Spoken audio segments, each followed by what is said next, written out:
はい、皆さんこんばんは。本日ご紹介するのはカーボン8ステア L9A2 CO2 ブローバッグになります。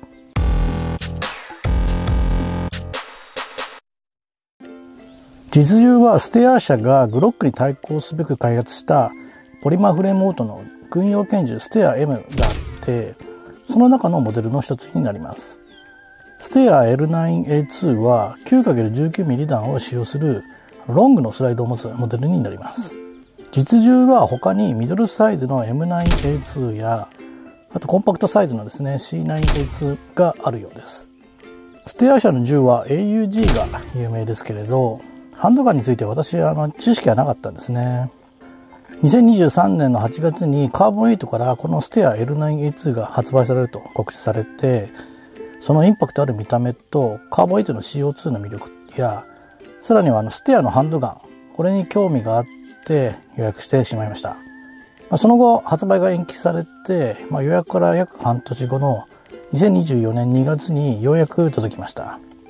この延期は不具合対応とのことなので、発売前に事前に改善してくれたのは嬉しいですね。ステア社の独特な各種形状やあと見た目、あと実写感覚がどんな感じなのか見ていきたいと思います。また定評あるカーボン8製の CO2 ガスブローバッグについて他の CO2 ガスガンとの違いも見ていきたいと思います。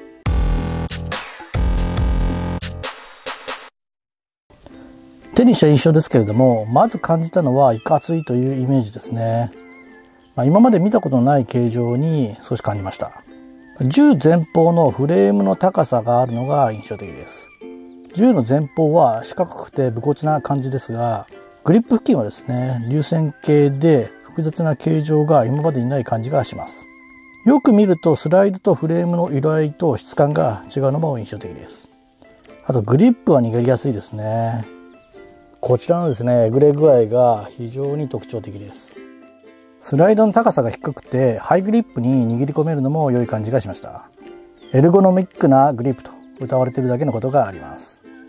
全体としていろいろなパーツが従来の銃とは異なり、見ていくのが楽しみに感じました。はい、それでは各部見ていきたいと思います。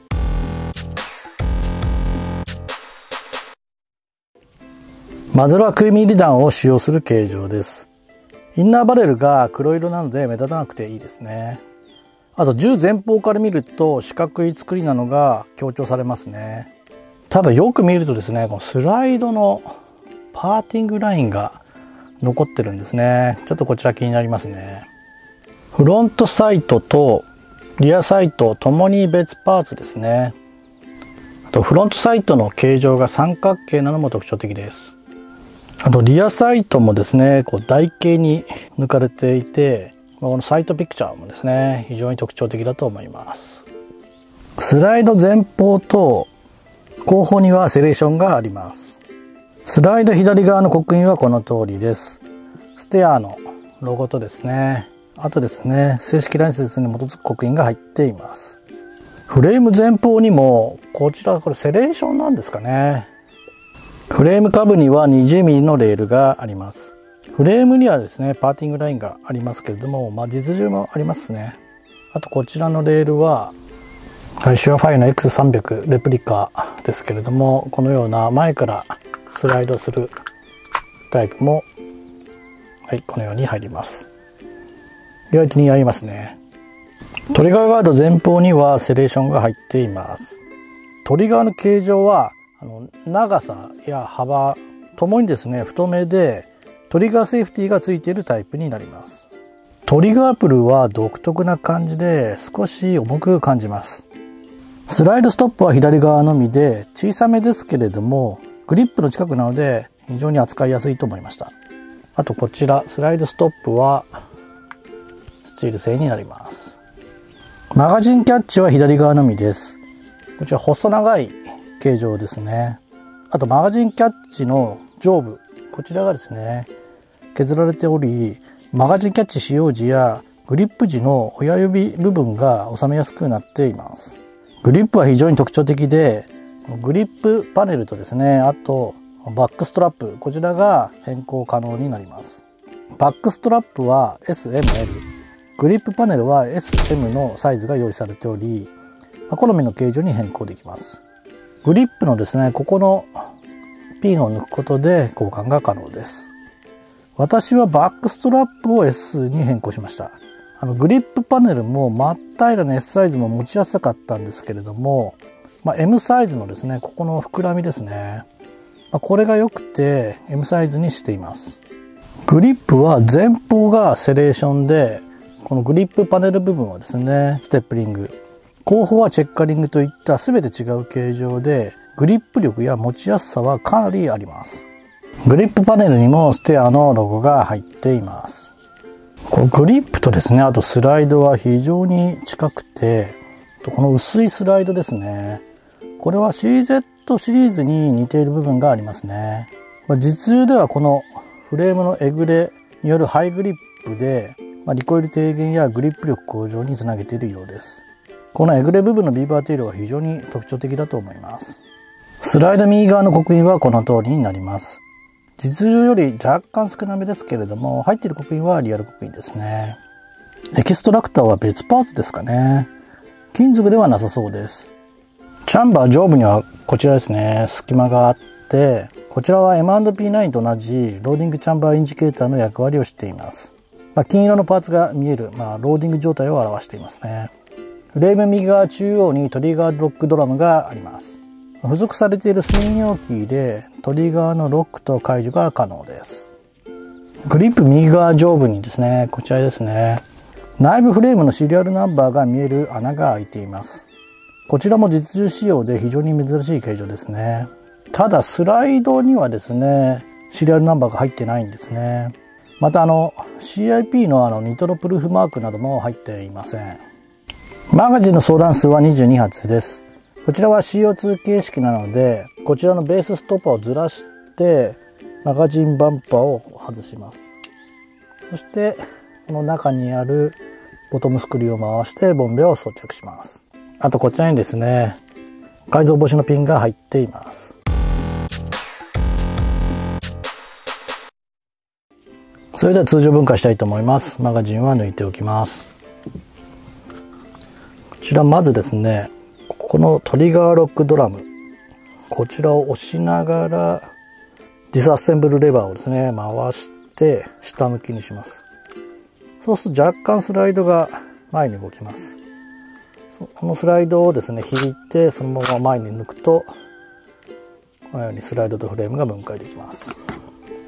ちなみにマニュアルではトリガーロックドラムを専用キーで S のポジションにしてからディスアッセンブルレバーを回すように指定されています。こちらがリコイルスプリングガイド式ですね。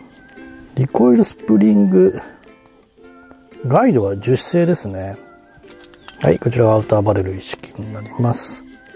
アウターバレルは金属製になります。インナーバレルとアウターバレルは簡単に分解ができます。はい、この通り分解できます。で、こちらインナーバレルです。こちらインナーバレルは黒色になってますね。あとインナーバレルのチャンバー付近、こちらが先ほど見た金色のパーツになります。あとホップ調整ダイヤルはこちらですね。グリップ側に回すとホップが強まるようです。チャンバーにはですね 9×19mm の刻印が入ってますが、実情はこちらにですねシリアルナンバーなどももう少し刻印があるので、これだけ見るとちょっと寂しい感じがしますね。はい、こちらスライドとなります。スライドは意外と重く感じますね。スライドストップはこの部分ですね、かかるようですね。よく見るとこちらにですねスチールのピンが入ってるんですね。削れ防止対策が施されています。これはいいですね。スライド前方にですね、こちら衝撃吸収用のバッファーが入ってますね。こちらは硬質ゴムですかね。はい、あとこちらは機関部になります。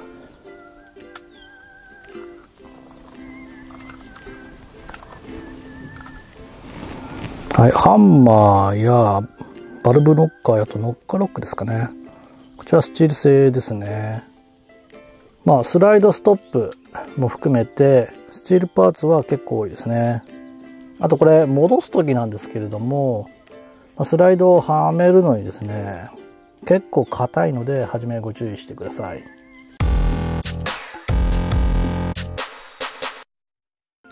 全体の感想になりますけれども、久しぶりに初めてヤガンを扱った時のようなワクワク感を感じました。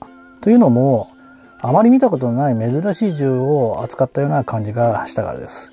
完全な個人的感想ですいません。四角く武骨なイメージのフロントとですね、人間工学に基づいた丸みを帯びたグリップといった、相反する組み合わせの外観について非常に斬新な感じがしました。さすがステアのデザインですね。あとスライドとフレームの色合いと質感も若干違い、この点もよく感じました。実車は高さの低いスライドとハイグリップができるビーバーテールのフレーム形状が非常に扱いやすくて、高いグリップ力と相まって非常に実車しやすく感じました。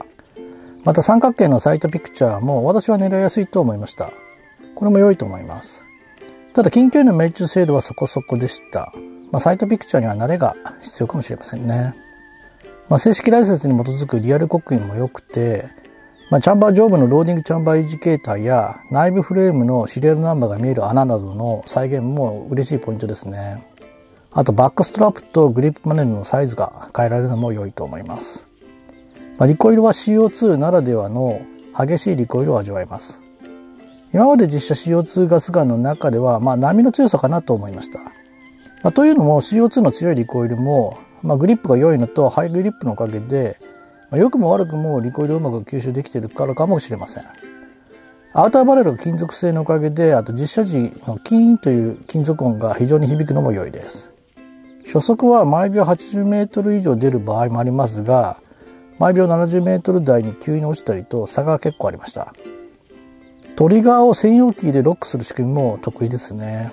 これは実情を扱う上で保管する時に設けられた安全対策だと思うので、良い意味で自重の安全装置を再現していると思います。難点を言えば右側の刻印のオミットですかね。これは仕方ない部分もあると思いますが、シリアルナンバーはフレームにあるためスライドとチャンバーに刻印できない理由はないと思うので、こちらはぜひ入れてほしかったですね。あとスライドのパーティングラインは消してほしかったですね。本当に一部だけなので残念です。これは私だけかもしれないですが、 CO2 ボンベをマガジンに装着する際にどうしても1回転でボトムスクリューを閉められないんですね。なので CO2 の吹き出しが結構あって、そのためにマガジン1ボンベで実射できる発射数は3万ぐと少しでしたね。あと値段設定についてですが、約2万6000円近くで発売されています。パーティングラインや刻印の一部オミットなどもあり、ハンドガンとしては私は少し高めの値段設定かなという感じがしました。ステアのハンドガンということで興味を持っている方も多いと思います。見た目や実写精度などステア独特の工夫点などがあり、今までにない感じを楽しめる銃だと思いました。打ち味も CO2 で問題ないですし、ハイグリップや選べるグリップ形状、あと三角形のサイトなどですね、実写性能は良いと思います。あとカーボン8のステア L9A2 の箱、こちら非常にかっこよくないですかね。私は非常に気に入りました。今後は別売りのオプティクスレディ仕様のリアサイトマウントと、あとサイレンサー対応アウターバレルをですね購入して、タクティカルな形状や変化を検討したいと思っています。ただしばらくはこの三角のサイトピクチャーが気に入ったので、こちらで楽しみたいと思います。今までと違う銃を手に入れたいと思う方にはぜひおすすめだと思います。私と同じようなワクワク感を感じられるかもしれないです。はい、それではこの後実写シーンをお送りしますので、よろしければそちらもご覧ください。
最後までご視聴ありがとうございました。またお会いする日まで。さようなら。